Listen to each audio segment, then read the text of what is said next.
ભણવાના છીએ હવાને શુદ્ધ કરનારું કુદરતી તંત્ર.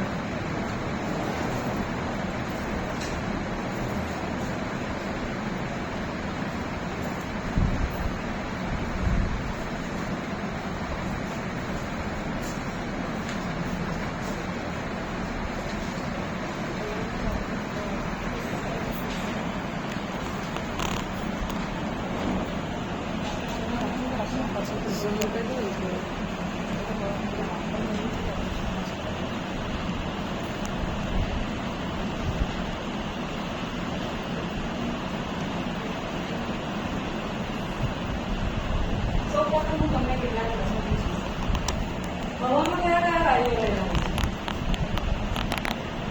Yes, nitrogen, oxygen, carbon dioxide, સરસ. નાઇટ્રોજન, ઓક્સિજન, કાર્બન ડાયોક્સાઇડ હવામાં વાયુઓ રહેલા હોય છે. આ સિવાયના પણ ઘણા બધા વાયુઓ હોય છે. હવામાં આ સિવાય બીજું શું ભળે છે? આપણે જોયું કે હવામાં અમુક વાયુ રહેલા હોય છે, ઉપરાંત બાહ્ય વાતાવરણમાંથી એની અંદર કંઈક ભળે છે. બસ સાચું. સૂક્ષ્મ કણો, ભેજ, બેસો. બીજું બીજા કોણ હશે? જો હા, બેક્ટેરિયા ભળે. તમારા ઘરની આસપાસ જો કારખાના હોય, મિલ હોય તો પછી શું ભળતું હોય હવામાં? ધુમાડો. બરાબર. એ ઉપરાંત જ્યારે હવામાન બદલાય અને વાવાઝોડું જેવો પવન ફૂંકાતો હોય ત્યારે બીજું શું ભળતું હોય હવામાં? ધૂળના રજકણો. Very good. ધૂળના રજકણો, ધૂળના રજકણો અંદર હવામાં ભળતા હોય. તો આ બધું હવામાં ભળે છે. ધુમાડો, વિવિધ ઝેરી વાયુ, કારખાનામાંથી નીકળતા વાયુઓ, પછી ધૂળના રજકણો, આ બધું જ્યારે હવામાં ભળે છે તો હવા કેવી થઈ જાય?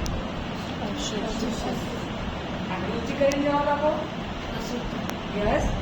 જો આ અશુદ્ધ હવા એ સજીવોને શું અસર કરતી હશે?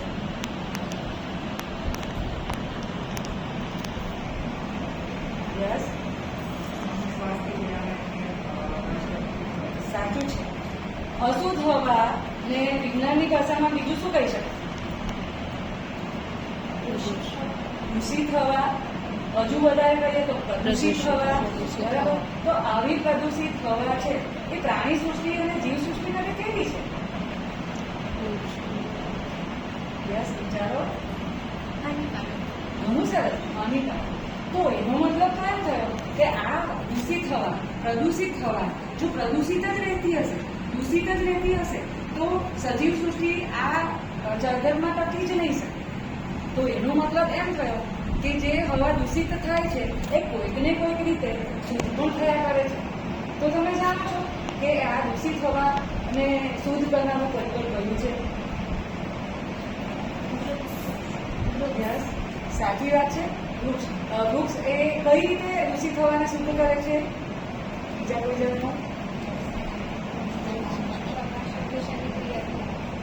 પ્રકાશ સંશ્લેષણની ક્રિયા દ્વારા. બેસો. યસ, તમે બોલો.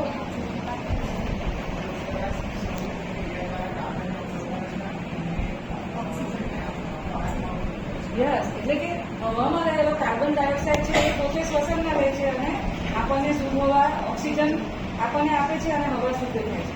આ સિવાય તમે બીજું શું જાણો છો? હવા કઈ રીતે શુદ્ધ થતી હશે? ચાલો આપણે એક ઉદાહરણ લઈએ. ઘરમાં કોઈ કારણસર દુર્ગંધ ફેલાઈ જાય છે. હા, તો આપણને એવું લાગે કે બહુ દુર્ગંધ છે, સહન નથી થતી, તો આપણે શું કરીએ છીએ હવા શુદ્ધ કરવા માટે? બારી બારણાં ખોલી દઈએ. હા, સાચું. તમે વિચાર્યું છે? આગળ ઊંચી કરીને જવાબ આપો. યસ, બારી બારણાં ખોલી દઈએ. એકદમ સાચું. બારી બારણાં ખોલી દઈએ છીએ અને ક્યારેક આપણે પંખો પણ ચાલુ કરી દઈએ છીએ. તો બારી બારણાં ખોલવાથી અને પંખો ચાલુ કરવાથી દૂષિત હવા શુદ્ધ કઈ રીતે થતી હશે? અંદરની હવા બહાર જાય ને બહારની હવા અંદર આવે એટલે યસ. તો જ્યારે પણ આપણે બારી બારણાં ખોલી નાખીએ છીએ, પંખો ચાલુ કરીએ છીએ તો પંખાને કારણે હમણાં તમને શું લાગી રહ્યું છે? હવા પવન. તો પવન, પંખાને કારણે જે પવન હોય છે એ પવનને કારણે જે દૂષિત હવા છે, દુર્ગંધયુક્ત હવા છે એ બારી બારણાની બહાર જતી રહે છે અને બહારની શુદ્ધ હવા છે એ અંદર આવે છે અને એને કારણે જે દૂષિત હવા છે એ શુદ્ધ થઈ જતી હોય છે. તો આના પરથી આપણે શું કહી શકીએ હવાને શુદ્ધ કરનારું એક કુદરતી પરિબળ કયું? તમે કહ્યું વૃક્ષ. સાચું. બીજું અમારે આપણે શીખ્યા જ્યારે ઘરમાં પંખો પણ નહીં ચાલુ હોય બારી બારણે ખોલીએ તો હવા શુદ્ધ થઈ જાય છે. કેમ? પવન આવે છે એને કારણે દૂષિત હવા બહાર નીકળી જાય છે અને એની જગ્યાએ શુદ્ધ હવા અંદર ગોઠવાઈ જાય છે અને એને કારણે હવા શુદ્ધ થઈ જતી હોય. આ ઉપરાંત પણ હવાને શુદ્ધ કરનારા બીજા બધા પરિબળો છે એના વિશે આપણે બીજી વખત ક્યારેક અભ્યાસ કરીશું. તો આજે આપણે હવાને શુદ્ધ કરનારા બે પરિબળો વિશે જોયું. કયા કયા? એક તો સૂર્યપ્રકાશ, તમે કહ્યું વૃક્ષ, પવન.